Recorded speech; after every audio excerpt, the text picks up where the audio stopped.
Eu sempre imaginei que quando a minha filha levantasse a voz para mim, seria por amor, talvez num momento de preocupação ou quem sabe de desespero, mas jamais pensei que ela gritaria comigo em defesa de um homem que mal conhecia há 4 anos. A frase ainda ecoa na minha cabeça, firme como se tivesse sido tatuada no ar. Se você não respeita meu marido, pode sair daqui. Naquele instante, eu não respondi. Apenas me mantive parada, segurando a xícara de café ainda quente, olhando nos olhos dela. Helena, minha menina de olhos grandes, agora brilhava com uma fúria que não era dela. Era dele. Eu reconhecia o tom. Já o ouvira antes, em mulheres que chegaram ao pronto-socorro com marcas nos braços e desculpas prontas nos lábios. Eu sabia exatamente o que estava acontecendo, mas ela não sabia. Ainda não. O mais curioso é que ela realmente acreditava que aquela casa, aquele sofá, aquele carro na garagem, até o terreno no litoral onde sonhávamos construir uma pousada, tudo era dela. Coitadinha. Não porque eu a despreze, mas porque eu a criei na crença de que nunca lhe faltaria nada. E talvez tenha sido exatamente isso que a tornou cega ao próprio valor e ao meu. Mas antes de continuarmos, quero fazer um convite muito especial. Inscreva-se no canal e deixe a sua curtida. Isso me ajuda a ver que vocês me apoiam e gostam das minhas histórias. E comentem aqui embaixo de qual cidade vocês estão assistindo. Agora, vamos continuar. Helena estava parada diante de mim, ofegante, como se tivesse contado até 3 antes de explodir. Davi, encostado no batente da porta, observava com aquele sorriso discreto de quem sabe que venceu. Ele não disse uma palavra. Não precisava. Já havia plantado cada semente. Paramos assim, em silêncio, por longos segundos. Ela tremendo, ele satisfeito e eu, calma. Um tipo de calma que não vinha da resignação, mas da certeza. A certeza de que aquele momento chegaria.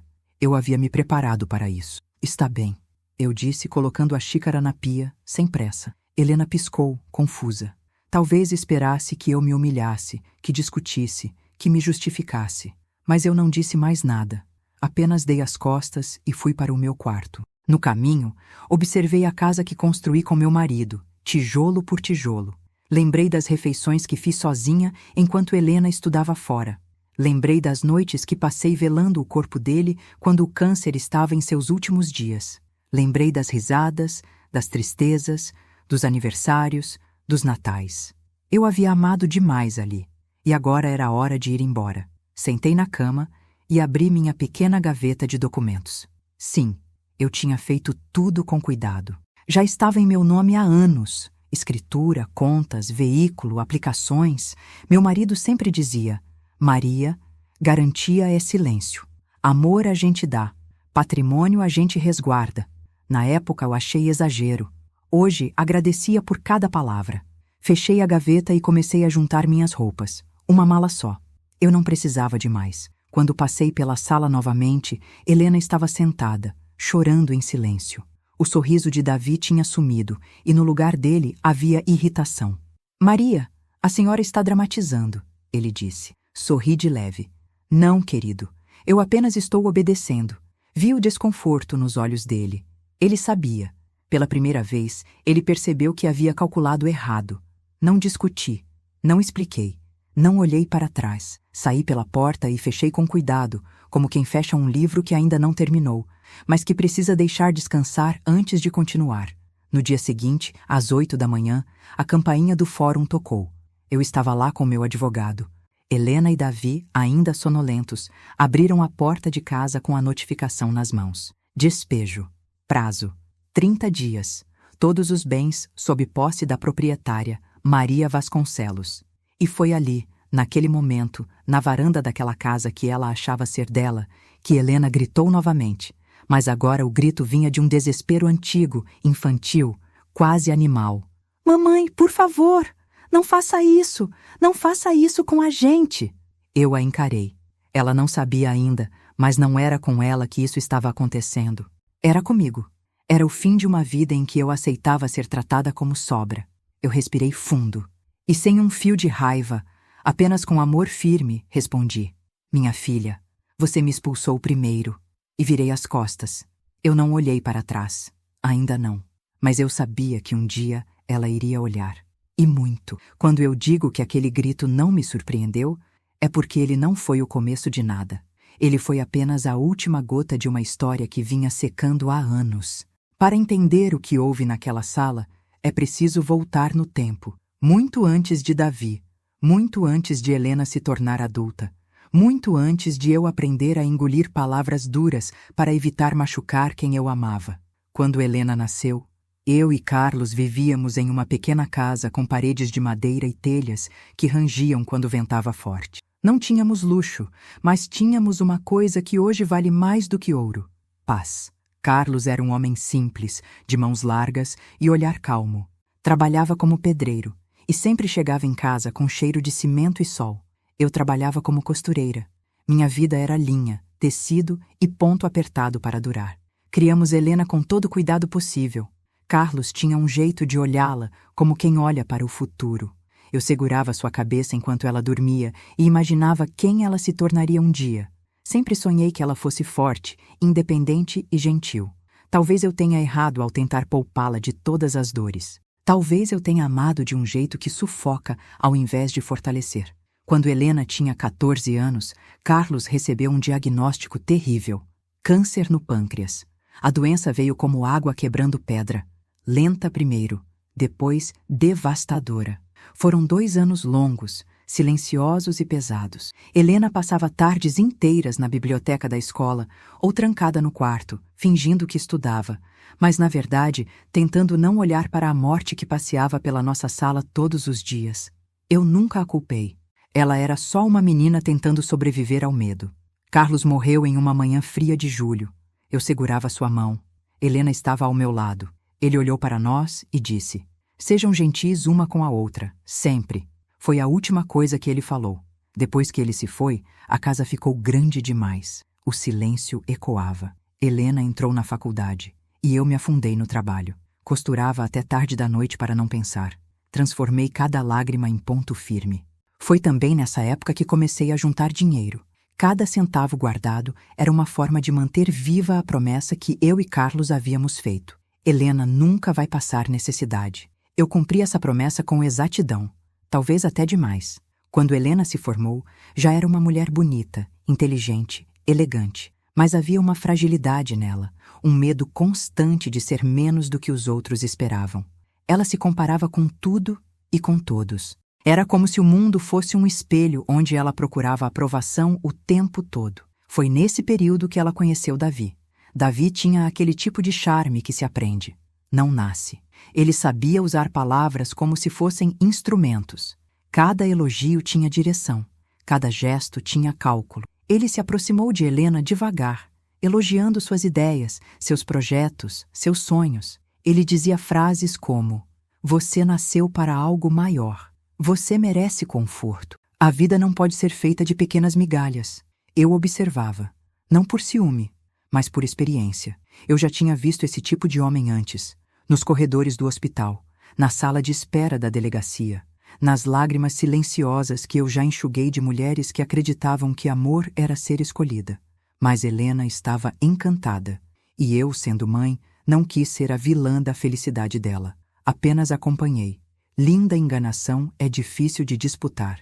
Davi foi entrando na nossa vida como quem não quer nada. Primeiro jantares, depois finais de semana, depois caixas e malas se misturando na casa. Quando me dei conta, ele já estava morando conosco. Ele dizia: "Maria, a casa é tão grande para só vocês duas?" E sorria. Por trás do sorriso, cálculo. Helena ria. Por trás do riso, medo de perder alguém novamente. E eu me calei. Por trás do silêncio, observação. As mudanças começaram pequenas. Helena parou de costurar comigo no domingo à tarde, como fazíamos. Davi tinha planos melhores. Depois, ela começou a usar as frases dele. "Mãe, você precisa pensar mais em você. Mãe, você não pode ser tão simples. Mãe, você precisa sair da sua zona de conforto." Eu ouvia e sorria. Se ela soubesse como eu tinha lutado para dar a ela zona, casa, chão, mas eu deixei. Porque amor de mãe é feito de paciência e silêncio também. Até o dia em que ele começou a agir como dono. Pequenas coisas. Ele passava na frente na hora de falar, dava opinião sobre minha comida, tratava minha profissão como passatempo, dizia que mulher da minha idade devia descansar e sair do caminho. Helena ria. Não era maldade, era cegueira. Mas toda cegueira, um dia, encontra a luz. E naquele dia em que ela gritou: "Se você não respeita meu marido, pode sair daqui." Não foi ela que falou, foi ele. A voz era dela, mas a sombra era dele. E eu apenas sorri. Porque o que eles não sabiam é que eu estava prestes a ensinar aos dois a maior lição da vida. A casa pode ser grande, mas o coração de quem a construiu é maior. E quem constrói pode levar tudo. Eu estava só começando. Davi sempre soube entrar nos lugares como quem não pisa, mas desliza. Ele não falava alto, nem usava gestos exagerados. Seu poder estava na suavidade, na pausa bem calculada, no olhar prolongado que fazia as pessoas acreditarem que ele realmente estava ouvindo. Foi assim que ele conquistou Helena. E foi assim que ele tentou me desmontar. Lembro do primeiro almoço em que ele veio oficialmente como o namorado. Era domingo, eu tinha preparado frango assado, arroz com açafrão e legumes no vapor. Comida simples, mas feita com cuidado. Helena estava radiante, com aquele brilho infantil que ela tinha quando acreditava ter encontrado algo importante. Davi se sentou à mesa, olhou ao redor da casa com uma calma estudada e disse: "É tudo muito acolhedor." Acolhedor. A palavra ficou no ar. Bonita, mas com o veneno escondido em sutileza. Eu sorri e respondi: "Foi construída com amor." Ele inclinou a cabeça, como quem analisa algo interessante demais. "Dá para sentir?" ele disse. Mas os olhos dele não olhavam a comida, nem Helena. Eles olhavam as paredes, as janelas, as molduras. Ele via bens, não memórias. Havia algo no jeito de Davi se posicionar diante das coisas. Ele nunca movia as mãos quando falava, a não ser que quisesse enfatizar algo. Então, ele tocava levemente no braço de Helena. Não era carinho, era domínio. Ele nunca levantava a voz, mas suas palavras tinham uma pontada que só quem prestava atenção percebia. "Você ainda costura para fora, Dona Maria?" ele perguntou naquele almoço. "Sim", respondi. "É meu trabalho, minha renda." Helena riu, olhando para ele, não para mim. "Ah, mãe, mas você não precisa mais disso. Deixa essas coisas pesadas." "O Davi já disse que podemos te ajudar." Eu continuei sorrindo, mas minha respiração mudou. Davi apenas completou: "Será bom para você se permitir viver melhor." Era incrível como ele conseguia parecer generoso enquanto tentava apagar a minha história. Helena não via. Ela só ouvia o que queria ouvir. E o que queria ouvir era: "Você é importante. Você é escolhida. Você merece mais." E quem precisa desesperadamente ser escolhida, aceita qualquer ilusão por afeto. Com o tempo, Davi começou a aparecer em mais espaços da minha casa. Ele consertava coisas que não estavam quebradas, trocava móveis de lugar sem perguntar, dizia frases como: "Eu sei que foi assim que vocês sempre fizeram, mas existe um jeito melhor." Ou então: "A senhora precisa aprender a descansar. Não precisa assumir tudo." A primeira vez que ele disse isso, Helena sorriu, como se aquilo fosse cuidado, mas eu sabia o que era. Ele não queria que eu descansasse. Ele queria que eu cedesse. Porque quando alguém tira de você o hábito de trabalhar e construir, tira também sua capacidade de se levantar. Eu continuei observando. Eu aprendi muito durante os anos em que trabalhei no hospital. Aprendi que o perigo raramente chega gritando. Ele chega baixinho, arrastando os pés, sorrindo. Quando a mulher percebe, já está presa, não pelos braços, mas pela mente. E era isso que estava acontecendo com minha filha. Helena começou a mudar. As roupas ficaram mais caras, as palavras mais afiadas, a paciência mais curta, o amor condicionado. Se eu discordava de algo, ela suspirava com impaciência, como se eu fosse um peso que ela carregava por obrigação. E quando eu tentava conversar sobre Carlos, sobre a casa, sobre nossa história, ela desviava o olhar. Era doloroso assistir minha filha trocar raízes por vitrines. Mas eu sabia que confrontar diretamente não funcionaria. Ele já tinha se instalado demais. Então fiz o que mães inteligentes fazem quando o amor começa a virar ferida. Eu fiquei em silêncio e observei. A primeira vez que eu percebi uma rachadura aconteceu durante um jantar. Estávamos nós três na mesa quando Helena comentou. Davi estava pensando em reformar a casa. Talvez abrir a sala, tirar essa parede. O que acha, mãe? Meu garfo parou no ar. Não pelo pedido, mas pela forma como ela o disse. Como se ele fosse o dono. Eu olhei para Davi. Ele sorriu. Sempre o sorriso. Eu acho que uma casa precisa acompanhar seu tempo. E com todo respeito, essa aqui ainda carrega muita coisa antiga. Sim, carregava. Carregava meu marido, carregava nossa história, carregava o que ele jamais teria. Foi então que eu entendi. Davi não queria a casa. Ele queria o que ela significava. Segurança, pertencimento, memória, raiz, coisas que ele nunca teve e que nunca construiu. E homens assim, quando não conseguem criar, tentam tomar. Eu sabia que Helena não estava preparada para ouvir a verdade. Se eu falasse algo contra ele, ela se encolheria como criança e o abraçaria mais forte. Então, eu fiz o que toda mulher que já amou demais aprende. Eu esperei. Esperei até ela achar que tinha vencido. Esperei até ele achar que tinha total controle. Esperei até o momento exato em que o sorriso dele deixaria de ser arma e se tornaria fraqueza. Porque toda serpente sorri antes de atacar, mas também sorri antes de ser capturada. E eu já estava preparando a armadilha. Não por raiva, mas por justiça. Eu não seria expulsa da minha própria casa. Não por grito, não por manipulação, não por amor mal dado. Eu seria a última a falar. E quando eu falasse, eles não teriam para onde correr. Eu prometi isso a mim mesma. E eu cumpro promessas. Sempre cumpri. Desde o dia em que enterrei meu marido com minhas próprias mãos e decidi que a nossa história não seria tomada por ninguém, nem pela minha própria filha, e muito menos por ele. Quando se vive mais de 60 anos, a gente aprende a ouvir o que as coisas não dizem, as pausas entre palavras, os silêncios que pesam, os olhares que evitam o confronto porque sabem que, se olharem direto, a verdade escapa. Foi assim que notei. Helena não me abraçava mais, não como antes. Antes, ela me apertava como quem precisava de abrigo. Agora, encostava rapidamente, como quem cumpria uma formalidade obrigatória, como se carinho tivesse se tornado uma tarefa. E Davi sempre observava essas pequenas mudanças. Ele via, ele se alimentava delas. Certa tarde, eu estava podando as roseiras do jardim, aquelas que meu marido plantou no ano em que Helena nasceu, quando ouvi gargalhadas vindas da sala. Helena e Davi estavam sentados no sofá, olhando o celular juntos. Quando entrei, ele recolheu o aparelho rápido demais. Não foi o movimento que doeu, foi a expressão dela. Aquela expressão de quem não quer ser pega fazendo algo que sabe que vai machucar. Vocês estão bem? Perguntei, limpando as mãos no avental. Estamos, respondeu Helena, mas a voz saiu alta demais, dura demais, apressada demais. Davi levantou, arrumou o colarinho e disse: só estávamos conversando sobre algumas mudanças. Coisas práticas, Dona Maria. Decisões de casa. Casa. A palavra ficou presa na minha garganta. Que decisões? Perguntei. Helena cruzou os braços, defensiva, antes mesmo de eu dizer qualquer coisa.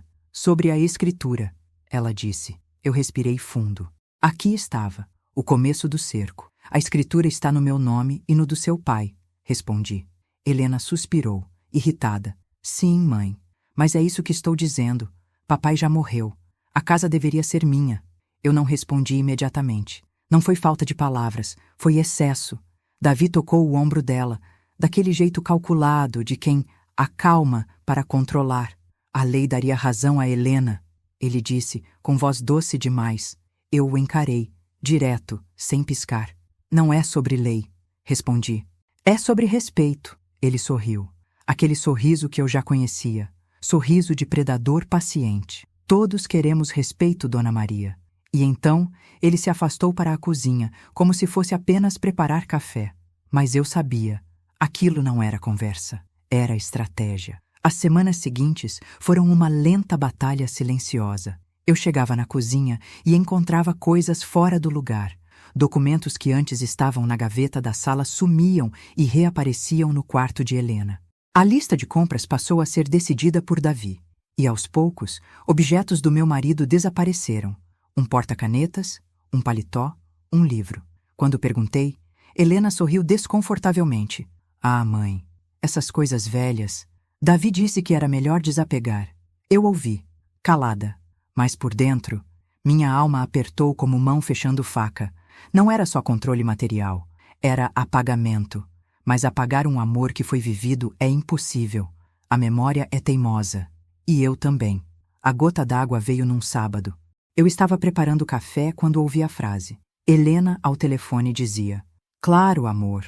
A casa já é praticamente nossa. Eu não sei como o copo não quebrou na minha mão. Quando ela desligou, eu me virei. Não gritei, não chorei. Minha voz saiu firme, como quem assina a sentença. Nossa? Perguntei. Ela abriu a boca, pronta para se defender, mas eu levantei a mão. Helena, eu preciso que você me diga olhando nos meus olhos. É isso que você quer? Ela hesitou. E nesse meio segundo, eu vi minha filha. A mesma menina que corria no quintal com os cabelos cheios de vento. A menina que me dizia, mãe, me espera. Mas então Davi entrou na sala, e ela mudou. Rápido, automático. Sim, é isso que eu quero. Eu senti minha respiração prender por um instante, mas não deixei transparecer. Está bem, respondi. Ela pareceu surpresa. Talvez esperasse briga, ou lágrimas, ou desespero. Mas uma mulher que já enterrou o amor não teme perder tijolos. Deixei a cozinha. Subi as escadas. Fiz minha mala com calma, sem pressa. Cada dobra era uma despedida silenciosa da vida que eu havia construído. Quando desci, Helena estava na sala. Davi também. Onde você vai?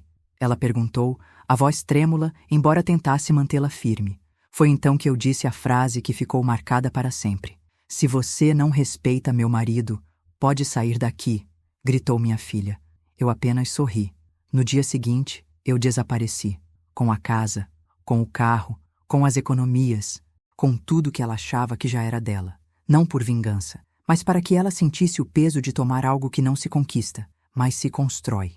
Eu fechei a porta, e o silêncio que ficou para trás foi tão alto que quase fez a casa tremer. Minhas mãos tremiam enquanto eu dirigia, mas meu coração estava calmo. Eu não estava fugindo, eu estava retomando posse de mim. E eu sabia, um dia ela viria atrás de mim, porque tudo que é roubado se desfaz, e tudo que é verdadeiro permanece, mesmo machucado. Eu só precisava esperar, e eu sei esperar muito bem. Foram necessários apenas 2 dias para que a notícia se espalhasse por toda a família. Eu não atendi telefone algum. Não porque eu estivesse com raiva, embora estivesse, mas porque eu precisava, acima de tudo, silêncio. Eu sempre fui o alicerce, o ponto de referência, a que segurava a casa firme quando tudo tremia. Mas ninguém, durante anos, percebeu que segurar tanto peso dói. A decisão de sair não tinha sido um arroubo emocional. Foi conclusão. Uma linha de chegada. Lembro-me de como o vento balançava as cortinas do quarto, enquanto eu estava arrumando minha mala naquela manhã. O céu estava límpido, azul claro, do tipo que anuncia a mudança. Eu sempre observei o tempo para entender a vida. Quando deixei a casa para trás, deixei também um aviso claro. Tudo que eu construí foi com amor e suor.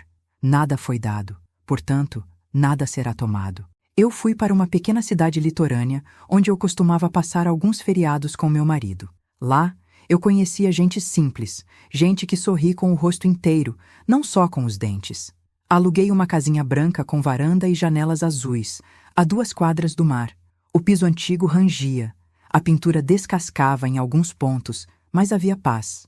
Uma paz que eu não sentia há anos. No primeiro dia, sentei-me na varanda com um café forte e quente entre as mãos. O cheiro do mar entrava pela porta. As ondas quebravam como se estivessem respirando comigo. Eu fechei os olhos e, pela primeira vez desde a morte do meu marido, eu chorei sem pressa. Não chorei por Helena. Chorei por mim. Por tudo o que aguentei calada. Por tudo que tolerei com medo de perder. Por tudo que me engoliu em silêncio. O amor, quando vira desvalorização, torna-se prisão. E eu estava livre. Mas liberdade não vem sem eco. No 3º dia, meu telefone tocou. Primeiro, Helena. Depois, Helena de novo. Depois, mensagens. Depois, silêncios. Eu não atendi. Não porque eu não sentisse saudades, eu sentia, mas porque eu sabia que ela ainda falava com a boca de Davi. Eu queria esperar o momento em que ela falasse com a dela. E esse momento veio antes do previsto. Era noite. O céu estava escuro e pesado, como um cobertor úmido. Eu estava sentada na cozinha, com o rádio antigo tocando modas de viola, quando o telefone vibrou. Uma mensagem curta. Mãe, por favor, eu preciso conversar com você. Aquela frase não tinha o ritmo de Davi. Tinha emoção. Verdade. Eu encostei o telefone sobre a mesa, dobrei as mãos e respirei fundo. Eu sabia. O castelo deles estava ruindo, mas eu ainda não estava pronta para voltar. Primeiro, eu precisava ouvir. Eu precisava entender onde minha filha havia se perdido. No dia seguinte, ela ligou novamente. Eu atendi. Mãe?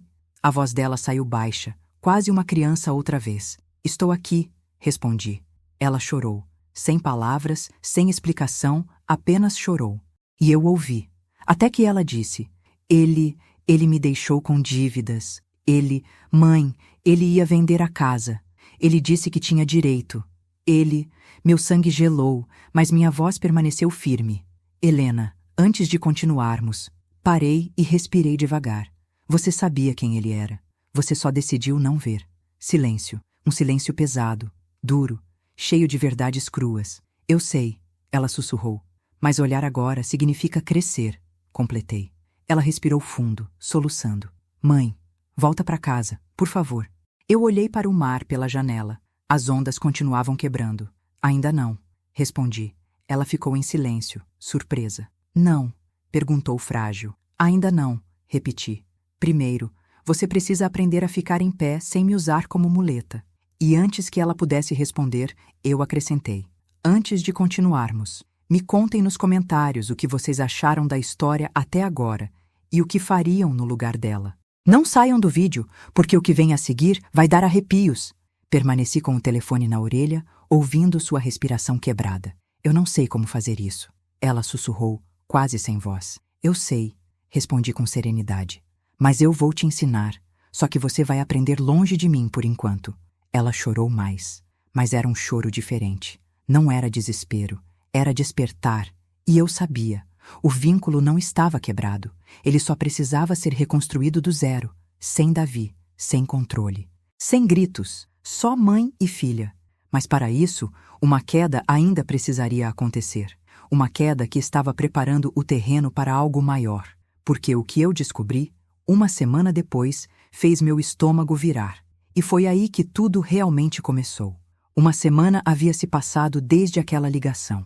Na cidade pequena onde eu estava, os dias tinham outro ritmo. O vento parecia andar mais devagar e a vida não tinha pressa de acontecer.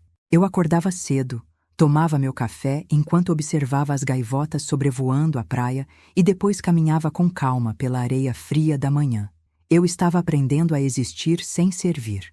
Mas a paz não estava completa. Algo dentro de mim ainda estava inquieto, como se uma sombra me seguisse à distância. Não era Helena. Era algo que eu ainda não sabia, mas sentia. Eu sempre aprendi a ouvir o silêncio antes das palavras. Foi então que, 2 dias depois, recebi uma ligação inesperada. Dona Ritinha, vizinha da minha antiga rua. Uma mulher simples, gentil, que sempre observou mais do que falava. Maria, minha filha, você pode falar? A voz dela estava baixa, quase tensa. Posso sim, Ritinha. O que houve? Do outro lado, ela respirou fundo, como quem segura algo grande demais para o peito. Eu acho que você precisa saber o que está acontecendo na sua casa. Minha mão apertou o braço da cadeira. Diga, pedi, firme. Davi não só tentou vender sua casa, como está dizendo para todo mundo que tem direito sobre ela. Ele está mostrando documentos, dizendo que agora é ele que manda na casa porque você a deixou para eles. Eu fechei os olhos. Eu sabia que isso estava por vir. Sabia que aquele homem não aceitava perder. Mas eu também sabia algo que ele não sabia. A casa estava no meu nome. E eu nunca transferi nada. Mas Ritinha não tinha terminado. Tem mais, minha filha. Tem algo pior. A voz dela tremeu. Eu vi ele entrando na sua casa com outra mulher. Meu coração parou. Não pela traição em si. Não era sobre casamento nem amor conjugal. Era pela crueldade de usar minha casa, meu lar, minha história, como cenário para sua desonra. Eu não chorei. Eu não tremi. Eu não quebrei. Eu respirei fundo e falei com uma calma tão profunda que até eu me surpreendi. Obrigada por me contar, Ritinha. Obrigada mesmo. Ela ficou em silêncio por alguns segundos antes de dizer: Se cuide, Maria. Você merece paz. Desliguei o telefone devagar, como quem deposita algo frágil em uma mesa de vidro. Naquela noite, o mar estava bravo. As ondas batiam com força nas pedras, espumando. Eu caminhei pela areia com o vento cortando meu rosto. Meu coração estava firme. Não havia histeria, não havia desespero. Havia decisão. Eu entendi, ali, enquanto a água fria molhava meus pés. Esse não era um problema de Helena. Era meu. Eu deixei aquele homem pisar na minha casa quando aceitei calar para manter a paz. Eu entreguei espaço para quem não merecia, porque acreditei que ceder era amar. Eu me diminuí para ser aceita na vida da minha própria filha. Agora era hora de colocar tudo no lugar. Não para destruir, mas para ensinar. E ensinar às vezes exige impacto. No dia seguinte voltei para a minha cidade. Não fui sozinha. Pedi ajuda a um advogado antigo conhecido da família. Um homem sério, discreto, eficiente. Entreguei a ele os documentos da casa, das contas, das permissões de uso, das reformas, tudo que provava que nada ali pertencia a Helena ou a Davi. Ele analisou tudo com calma e disse apenas: Maria, juridicamente está tudo do seu lado. Eu respondi: eu sei, mas eu não quero apenas o jurídico, eu quero o certo. Ele me olhou por alguns segundos, depois sorriu de lado. Então nós vamos fazer isso do seu jeito. Eu assenti. Voltei à minha casa no fim da tarde. A porta estava destrancada. A sala estava diferente. Móveis movidos, quadros trocados, flores que eu nunca colocaria ali. No sofá, de costas para mim, sentada confortavelmente, estava ela. A mulher que Ritinha tinha mencionado. Alta, jovem, com um vestido curto e sorriso satisfeito demais. Davi saiu da cozinha logo em seguida, segurando uma garrafa de vinho. Quando me viu, congelou. Helena estava lá também, em pé, perto da janela, mas ela não sorriu. Ela não parou em choque. Ela não disse meu nome com alívio. Ela abaixou os olhos, porque ela já sabia. Mãe, disse, quase sem voz. Eu levantei a mão, pedindo silêncio. Coloquei minha bolsa sobre a mesa, com calma. Sentei-me na poltrona que sempre foi minha. Cruzei as pernas e falei com a voz mais serena que já saiu de mim. Eu vim buscar o que é meu. Davi tentou se recompor, inflando o peito como quem ainda acreditava que tinha controle. Maria, agora a casa é da fã. Eu o cortei sem levantar a voz. Não, não é. Tirei da bolsa uma pasta. Coloquei na mesa. Você queria documentos? Aqui estão. Escritura, registros, comprovantes de pagamento. Você não tem absolutamente nenhum direito sobre esta casa. Ele empalideceu. A outra mulher engoliu seco. Helena chorou, baixinho. Mas eu ainda não havia terminado. Eu olhei nos olhos de Davi e disse: Você entrou na minha casa, dormiu na minha cama, usou minha história, achou que eu era fraca, achou que eu dependeria da minha filha para viver. Inclinei a cabeça, mas eu só precisei de silêncio para lembrar quem eu sou. Levantei-me, olhei para Helena e com carinho, mas com verdade falei: Filha, você pode ficar ou pode ir. A escolha é sua, mas a casa sempre foi minha. E hoje eu a tomo de volta. Davi gritou. Helena chorou. A mulher saiu pela porta às pressas. Eu não me alterei. A calma é a arma dos que finalmente acordaram. Davi ficou parado no meio da sala, como um animal encurralado. A respiração dele era rápida, o rosto vermelho, as mãos fechadas em punhos trêmulos. Ele não esperava aquilo. Nenhum deles esperava. Mas eu sempre soube. Quem vive da mentira confia na desatenção dos outros. E eu não estava mais desatenta. Você não pode fazer isso, Maria, ele disse, apontando para mim como se eu fosse uma ameaça para o mundo que ele achava controlar. Eu já fiz, respondi, simplesmente. Ele avançou um passo e Helena se colocou entre nós. Isso foi o que doeu. Não a defesa dele, mas o reflexo dela. Ela ainda acreditava que ele precisava ser protegido. Ela ainda acreditava que ele era algo frágil, quebrável, merecedor de cuidado, quando, na verdade, ele era o martelo. Mãe, só me escuta, ela pediu com lágrimas escorrendo. Eu sei que eu errei.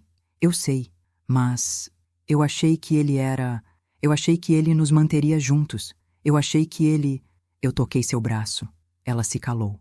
Você não errou por amar, falei. Você errou por amar alguém que não te amou de volta.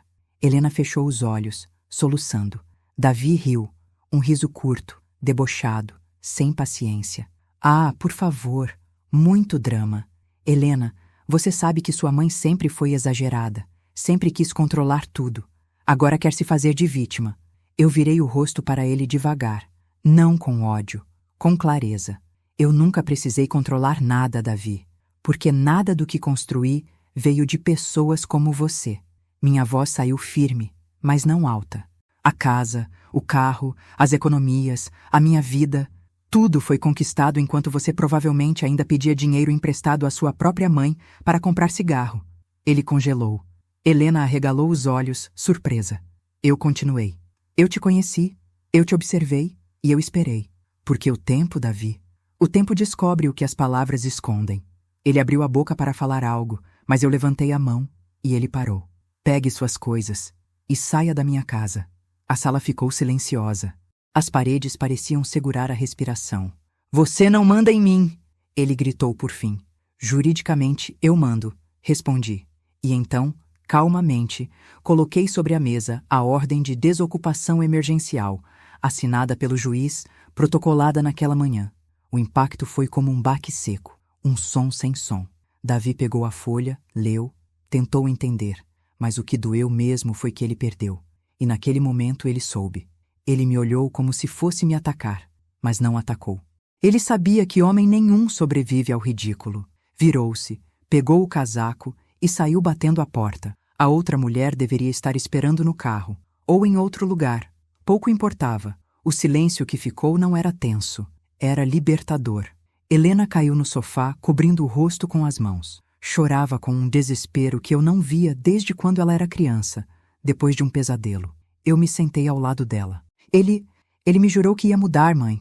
Ele disse que era só uma fase difícil. Ela soluçava sem ar. Eu tentei tanto. Eu puxei a mão dela. Amar não é carregar alguém nas costas, Helena. Amar é caminhar junto. Ela chorou mais. Eu deixei. Chorar também é cura. Mãe, eu deixei ele te humilhar. Eu deixei ele falar com você daquele jeito. Eu virei as costas para a senhora. Eu te expulsei da sua própria casa. A voz dela falhava. Como a senhora ainda consegue olhar para mim? Ah, essa pergunta. Essa pergunta que tantas mães carregam na alma. Eu respirei fundo, de modo lento, cheio de tempo. Porque eu conheço a menina que você era. Eu conheço a mulher que você ainda pode ser. E eu sei que tudo que foi quebrado aqui pode ser reconstruído. Ela levantou os olhos, inchados, vermelhos. Você me perdoa? Eu enxuguei sua lágrima com o polegar. Eu sempre perdoei. Mas agora você vai aprender. Ela assentiu. Não como quem aceita castigo, mas como quem escolhe recomeçar. Os dias seguintes foram silenciosos, mas não vazios. Helena dormiu no quarto dela. Eu dormi no meu. Não conversamos muito, mas quando falávamos, era real. Sem defesas, sem máscaras, sem justificativas. Ela estava sozinha pela primeira vez desde que se envolveu com Davi. E, finalmente, ela começou a pensar. Até que, certa tarde, ela entrou na sala, sentou-se na poltrona ao meu lado e disse: Mãe, eu quero me divorciar. Eu apenas segurei sua mão. E juntas, pela primeira vez em muito tempo, ficamos em silêncio, sem medo. Mas a história ainda não estava completa, porque Davi não aceitaria a derrota. E o que ele fez depois fez o mar inteiro dentro de mim levantar. Davi não desapareceu. Homens como ele não sabem partir em silêncio. Eles não aceitam o fim. Eles rondam. Foi no quarto dia após sua saída que a primeira sombra apareceu. Eu estava varrendo a varanda, sentindo o cheiro do café recém-passado, quando ouvi o som de passos pesados no quintal. Lentamente, ergui o olhar. Ele estava ali, parado do lado de fora do portão. Mãos nos bolsos, olhar duro, o queixo contraído. Era como se a casa tivesse encolhido em volta dele. Helena estava dentro, lavando louça.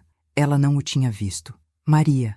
Ele me chamou, sem levantar a voz. Eu coloquei a vassoura de lado. Caminhei até o portão, mas não o abri. Você não pode estar aqui, falei. Ele deu um sorriso lento, mas não era sorriso. Era ameaça. Vim falar com a Helena. Não, respondi. Qualquer contato agora será apenas por advogado. Você não manda em mim. Ele rosnou, aproximando o rosto das grades. Eu não recuei. Eu não preciso mandar, falei. A lei manda. Ele apertou os dentes. A mandíbula pulsava. Você destruiu minha vida. Ah, a frase clássica dos fracos. Eu ergui uma sobrancelha. Eu? Perguntei, serena. Você destruiu sozinho. Eu só parei de segurar os pedaços. Ele ficou mudo. Então, subitamente, a voz dele explodiu. A Helena vai voltar para mim. Ela me ama. Você só está envenenando a cabeça dela. Eu senti a presença de Helena atrás de mim antes mesmo de ouvir seus passos. Ela veio devagar, mas firme. Parou ao meu lado e disse, sem que a voz tremesse: Não, Davi, eu não vou voltar. Ele virou para ela tão rápido que quase tropeçou. Helena, você não entende. Eu fiz tudo por nós. Eu só estava sob pressão. Você humilhou minha mãe. Ela cortou. O silêncio caiu como um machado. Os olhos de Davi se arregalaram. Eu estava nervoso. Você me fez acreditar que amor é medo, Helena continuou. E eu vivi com medo por anos. Medo de você se irritar, medo de você me deixar, medo de não ser suficiente, medo de respirar errado perto de você. As mãos dele tremiam. A minha filha estava de pé. Eu não tenho mais esse medo, ela disse, respirando fundo. E você não tem mais poder aqui. O rosto dele mudou, não para raiva, para pânico. Eu posso mudar, Helena. Ela olhou para mim. Eu apenas assenti. E então ela disse com firmeza definitiva: Meu advogado vai entrar em contato com você. A partir de agora, não tente falar comigo diretamente. Davi abriu a boca, mas nenhuma palavra saiu. Ele foi embora, mas o jeito como ele caminhou não era de desistência. Era de quem está planejando. Naquela noite, Helena não conseguia dormir. Caminhava de um lado para o outro, respirando rápido. Eu a observei com calma. Você está com medo que ele volte, eu disse. Ela parou e assentiu, com lágrimas nos olhos. Ele nunca aceita perder. Eu me aproximei e segurei suas mãos. Escute, falei. Quando alguém te controla pelo medo, a maior arma dele é acreditar que você ainda é a pessoa assustada que ele deixou para trás. Mas você mudou. E isso é algo que ele não sabe lidar. Ela respirou fundo, foi ao quarto, deitou, dormiu aos poucos. Eu fiquei acordada, olhando a noite pela janela da sala. E eu sabia, as tempestades sempre voltam antes de passar. A tempestade veio no dia seguinte. Eu estava saindo do mercado quando recebi uma mensagem da advogada de Helena. A solicitação emergencial de pensão e afastamento foi autorizada. Ele não pode se aproximar 200 metros. Eu respirei aliviada, mas o telefone vibrou de novo. Era um vídeo. Eu apertei o play. Era a fachada da nossa casa e um carro estacionado em frente. Davi estava sentado no capô, sorrindo, para a câmera, como quem diz: Eu ainda estou aqui. Eu senti o coração apertar, mas não de medo, de algo mais afiado, algo que eu reconhecia dos velhos tempos, quando eu aprendi a sobreviver no mundo sem ninguém por mim. Eu disse em voz baixa: Então é assim que vai ser. Voltei para casa. Helena estava no sofá, abraçando um dos travesseiros como se fosse um escudo. Quando me viu, tentou sorrir, mas não conseguiu. Ele mandou uma mensagem para mim também. Ela disse: Eu sei, respondi. O que a gente vai fazer? Sentei ao lado dela. Agora, filha, agora nós deixamos de reagir. Falei devagar. E começamos a agir. Ela me olhou, confusa. Agir como? Eu toquei o topo da mão dela com carinho. Você confiaria em mim? Ela respondeu sem hesitar. Sempre. Eu sorri. Não o sorriso doce de mãe. Um sorriso mais antigo, mais profundo. Um sorriso que eu não usava há anos. Então, Helena, agora você vai aprender quem eu era antes de ser só sua mãe. E naquela noite, pela primeira vez desde que voltei, eu tirei as chaves antigas que eu não tocava desde antes de Helena nascer. E abri a gaveta da mulher que eu tinha guardado por tempo demais. Nada seria como antes. Helena me olhava como se estivesse tentando enxergar algo em mim que ela nunca tinha visto antes. E estava, porque pela primeira vez em muitos anos eu deixei essa parte vir à tona. Eu fui até o meu quarto, abri o guarda-roupa antigo, o mesmo que trouxe comigo quando me mudei para essa casa, e toquei na gaveta inferior. Ela rangia um pouco quando puxada, como se tivesse memórias presas nela. Era pesada, quase teimosa, quase como eu. Quando a gaveta finalmente deslizou, Helena viu uma pequena caixa de madeira escura, antiga, com a trava gasta pelo tempo, mas ainda sólida. Helena franziu a testa. Mãe, o que é isso? Eu segurei a caixa com as duas mãos. Não era pesada, mas o peso emocional fazia parecer que eu estava carregando uma pedra inteira. A minha vida, respondi. Trouxe a caixa para a mesa da cozinha. A luz amarelada da luminária deixava o clima íntimo, quase sombrio. Quando abri, Helena levou a mão à boca. Dentro havia 3 cadernos envelhecidos, fotografias antigas, 2 documentos dobrados com cuidado, uma corrente de ouro com uma pequena medalha lisa, sem inscrição, e uma chave de ferro preta, pequena, mas pesada. Helena pegou a corrente. Eu nunca te vi usando isso. Não podia, respondi. Essa corrente pertencia a uma mulher que eu fui antes de você nascer. Uma mulher que eu precisei abandonar para sobreviver. Ela me olhou, confusa, esperando. Eu respirei fundo. Você sempre conheceu a Maria Mãe, mas eu tive outra vida antes dessa. Uma vida que eu nunca te contei porque eu queria que você crescesse livre do medo que eu tive. Ela puxou uma cadeira. Sentou-se devagar. Eu fiz o mesmo. Eu conheci seu pai quando eu tinha 21 anos, comecei. Mas antes dele, houve outro homem. A expressão de Helena ficou tensa. Ele se chamava Júlio.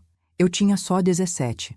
Eu estava morando sozinha em uma pensão na cidade grande, porque eu tinha saído da casa da minha mãe para tentar estudar e trabalhar ao mesmo tempo. Júlio era mais velho, bem mais velho, quase 40. Ele parecia seguro, estável, inteligente. Eu me sentia pequena perto dele, mas também protegida. Ou achava que estava. Helena ouvia cada palavra como se estivesse prendendo a respiração. O problema é que Júlio não queria me proteger. Ele queria me controlar. Começou devagar, como sempre começa. Primeiro, ele elogiava todo o meu esforço e dizia que eu era especial. Depois, dizia que as pessoas ao meu redor não prestavam. Depois dizia que eu devia largar tudo e depender só dele. E quando eu comecei a questionar, eu engoli seco. Ele começou a bater. Helena arregalou os olhos, mas não falou nada. Eu fiquei presa com ele por 2 anos. 2 anos em que eu aprendi a nunca levantar a voz, a nunca discordar, a nunca existir demais. Eu dormia acordada. Eu pedia desculpas até pelo som da minha respiração. Minhas mãos tremiam um pouco na mesa. Eu só consegui fugir porque um dia ele exagerou. Ele me deixou no chão, sangrando. Uma vizinha me encontrou e me ajudou a escapar. Mas Júlio não desistiu. Ele me procurou por meses. Mudou de cidade, me seguiu, me escreveu cartas, me ameaçou, até que um dia minha voz ficou mais baixa. Ele sumiu, do nada, como se tivesse evaporado. Helena sussurrou: Mãe. Eu conheci seu pai 1 ano depois. Ele era bom, doce, divertido, não tinha sombra no olhar. Eu me senti segura com ele. E quando engravidei de você, eu fiz uma promessa para mim mesma. Você nunca iria conhecer o medo que eu conheci. Nunca iria viver ao lado de um homem que confundisse amor com posse. Nunca iria baixar a cabeça para grito nenhum. Helena abaixou o rosto. Mas eu fiz exatamente isso. Você fez, respondi, sem suavizar. Não porque você escolheu, mas porque você nunca soube que precisava se proteger. Eu te dei amor, carinho, educação, mas eu escondi a parte mais importante, o alerta. Ela começou a chorar. Mãe, eu deixei ele te humilhar. Eu deixei ele me prender. Eu alcancei sua mão. Você não sabia. Agora sabe. E saber muda tudo. Ela respirava com dificuldade, como se estivesse tentando colocar ar onde antes só havia peso. E os cadernos? Ela perguntou, enxugando as lágrimas. São o diário daquela época. Respondi. Tudo o que eu vivi antes de você. Tudo o que eu nunca disse. Ela hesitou. Posso ler? Eu balancei a cabeça. Não agora. Primeiro, a chave. Peguei a pequena chave de ferro. Essa chave abre o depósito que eu mantive por mais de 35 anos. Dentro dele está tudo o que sobrou da vida que eu tive antes. Documentos, fotos, registros e... dinheiro. Ela piscou. Dinheiro? Eu sorri de leve. Júlio tinha um negócio sujo. Eu nunca participei, mas eu sabia como ele movimentava. Quando eu fugi, eu levei algo comigo. Não muito, mas com os anos, eu aprendi a multiplicar. Enquanto seu pai sustentava a casa e a família, eu construí algo separado, algo que era só meu, algo que era meu escape, se um dia eu precisasse. Helena estava imóvel. E você guardou tudo isso? Por décadas? Sim, porque o medo ensina uma coisa, filha. Segurança não é confiar. Segurança é estar preparada. Ela respirou fundo. E agora? Eu virei a chave entre meus dedos. Agora, nós vamos buscar o que eu deixei para trás, porque se Davi planeja continuar, eu não vou reagir assustada. Eu vou enfrentá-lo com tudo o que eu me tornei. Helena assentiu devagar. Eu confio em você. Eu toquei seu rosto. Você não precisa confiar em mim. Você precisa confiar em você. O poder que Davi tinha acabou. Só falta ele entender isso. Saímos na manhã seguinte. O depósito ficava em uma cidade vizinha, em uma rua discreta, industrial. Uma portinha de metal grafitada, uma fechadura antiga. Eu senti meu coração acelerar quando coloquei a chave. A porta se abriu com um clique que ecoou como um trovão. Helena deu um passo para dentro e parou. Não havia poeira. Não havia abandono. Eu vinha ali todos os anos, para lembrar quem eu era e para garantir que eu nunca esquecesse. Tudo estava organizado em caixas etiquetadas, prateleiras alinhadas, documentos arquivados. No centro, uma mala preta. Eu a abri. Helena ficou sem ar. Dinheiro. Muito dinheiro. Notas novas, notas antigas, tudo declarado, tudo registrado, nada ilegal, mas tudo escondido. Helena, eu disse com voz firme, você não perdeu sua vida para Davi. Você achou que perdeu, mas eu sempre tive um plano para que, se um dia fosse necessário, nós recomeçássemos do zero. Esse dia chegou. Ela olhou para mim como se estivesse vendo um farol no meio do mar. Então, nós vamos embora? Eu fechei a mala. Não, respondi com calma. Ele é quem vai. O silêncio encheu o ar como um fogo lento. Helena sorriu. Não de alegria, de força. Pela primeira vez ela parecia alta. Voltamos para casa. A noite caiu. Eu preparei chá. Helena preparou o quarto. E então, 3 batidas na porta. Secas, firmes, conhecidas. Helena ficou imóvel. Eu não. Fui até a porta. Olhei pelo olho mágico. Era ele, Davi, parado, de pé, com um sorriso que não era sorriso. Eu voltei meu rosto para Helena. Está pronta? Ela respirou. Agora estou. Eu abri a porta. Boa noite, Davi, eu disse tranquila. Ele abriu a boca para falar, mas dessa vez, Helena falou primeiro. Davi, você não tem mais nada aqui, nem a mim, nem a minha paz, e você vai aprender a respeitar isso. Ele piscou, surpreso. Ele não esperava a Helena inteira. Ele esperava a versão quebrada que ele deixou. Ele não entendeu que ela já tinha ido embora, mas ele entenderia, muito em breve, e eu estaria lá para ver. Davi entrou na sala como se ainda tivesse algum direito ali. Seu olhar percorria tudo, os móveis, as paredes, a sombra de nós duas, como se estivesse avaliando o que ainda podia possuir. Mas havia algo diferente naquele instante, algo que ele percebeu rápido. Helena não se curvou, não abaixou a cabeça, não encolheu os ombros. Ela estava de pé, firme, respirando como quem finalmente encontrou ar depois de anos de afogamento silencioso. O que está acontecendo? Ele perguntou, com aquela voz impaciente que ele usava sempre que algo saía do controle. Helena não respondeu de imediato, nem eu. Deixamos o silêncio se estender, porque pela primeira vez o silêncio pertencia a nós.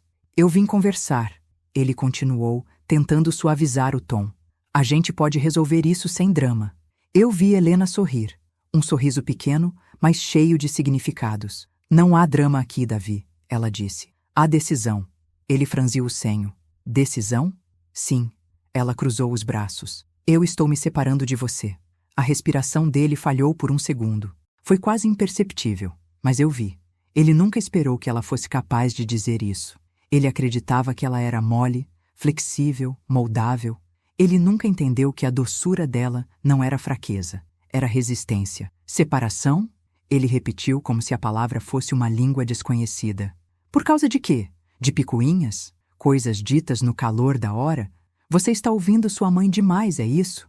Helena deu um passo à frente. Não. Eu estou ouvindo a mim mesma pela primeira vez. Ele tentou rir. Tentou, mas o som saiu seco.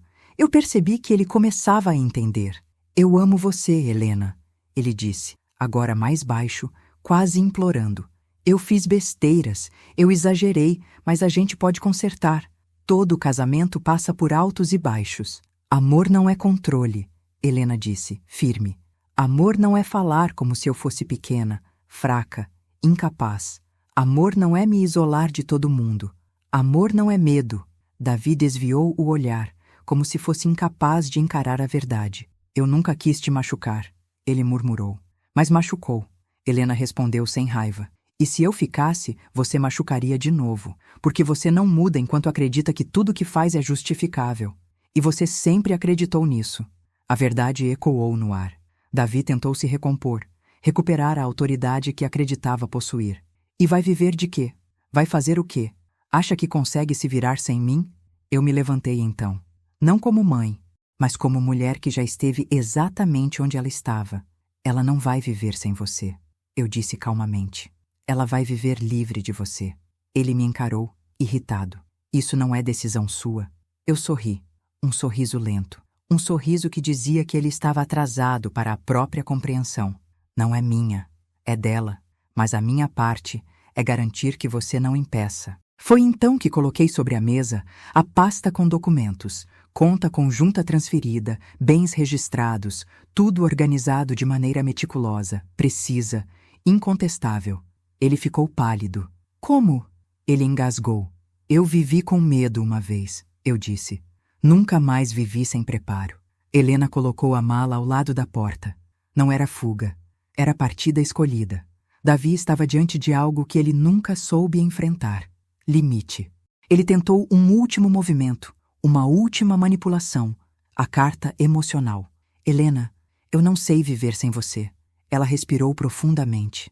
Então aprenda, porque eu aprendi a viver sem mim enquanto estava com você. Agora eu quero me encontrar de novo. Foi uma despedida, não de amor, mas de prisão. Ele saiu, não bateu a porta, não gritou, não implorou mais. Ele simplesmente saiu como um homem que descobriu tarde demais que nunca entendeu quem estava ao seu lado. A casa parecia maior depois disso. O ar circulava diferente, leve, respirável. Helena abriu as janelas como se estivesse retirando camadas de cinza acumulada. Você acha que eu vou conseguir? Ela perguntou mais tarde, sentada na mesa, com uma xícara nas mãos. Eu não acho, respondi. Eu sei. Ela colocou a cabeça em meu ombro. Obrigada, mãe. Eu a abracei, mas não como mãe que protege, como mulher que reconhece outra mulher nascendo. Nos dias seguintes, Helena começou a reconstruir sua vida. Resgatou amizades antigas, voltou ao trabalho com mais firmeza, começou terapia. Havia dias difíceis, é claro. Havia noites de choro, mas havia também um brilho diferente no olhar. O brilho de quem finalmente está do próprio lado. Quanto a mim, continuei vivendo minha vida com tranquilidade, sabendo que a história que eu escondi por tantos anos não foi em vão. Eu não queria que Helena conhecesse a dor que eu conheci. E de certa forma, ela conheceu, mas a diferença foi que ela não ficou presa nela. Ela saiu, e eu estava lá para ver. Um mês depois, ela me disse: Mãe, agora eu entendo. Eu sorri. O que, minha filha?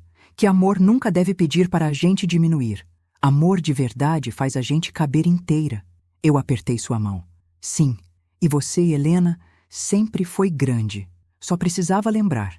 Ela sorriu, um sorriso pleno, e pela primeira vez eu senti que o ciclo estava completo. Eu não precisei voltar ao passado para vencê-lo. Eu precisei permitir que o presente renascesse. Eu sobrevivi. Ela começou a viver. E isso foi a nossa vitória. Eu quero aproveitar este momento final para falar diretamente com você que me acompanhou até aqui. Se essa história tocou o seu coração de alguma forma, seja por lembrar algo que você viveu, por trazer reflexões importantes sobre família, amor próprio, coragem ou simplesmente por mostrar que nunca é tarde para recomeçar, então eu te peço um gesto simples, mas muito importante para mim. Inscreva-se no canal. Quando você se inscreve, você me ajuda a continuar contando histórias como essa. Histórias que emocionam, que inspiram, que confortam e que muitas vezes mostram aquilo que tantas pessoas sentem, mas não conseguem colocar em palavras. Além disso, deixe o seu like. O seu like diz para o YouTube que você gostou, e isso faz com que mais pessoas possam encontrar essa história também. E talvez, quem sabe, se enxergar um pouco nela. E eu quero muito saber de onde você está assistindo. Então comenta aqui embaixo de qual cidade você está. Às vezes descobrimos pessoas que estão pertinho, às vezes muito longe, mas todas compartilhando um mesmo momento aqui comigo. Eu adoro ler os comentários, conhecer vocês, sentir essa troca viva, humana e verdadeira que acontece através da tela. Se você sentiu vontade de desabafar, de contar algo que aconteceu com você, de compartilhar um pensamento, uma memória, uma dor ou até uma vitória, pode comentar também. Eu leio, eu acolho. Eu estou aqui. E se você chegou até o final, eu quero dizer algo de coração. Muito obrigada. Obrigada pelo seu tempo, pela sua presença, pela sua escuta silenciosa, pela sua companhia durante essa narrativa. Não é apenas uma história, é um trecho de vida. E ter você caminhando comigo por essas palavras significa mais do que você imagina. Continue aqui. Tem muitas outras histórias para viver ao meu lado. Eu sou Maria. E essa foi a minha história.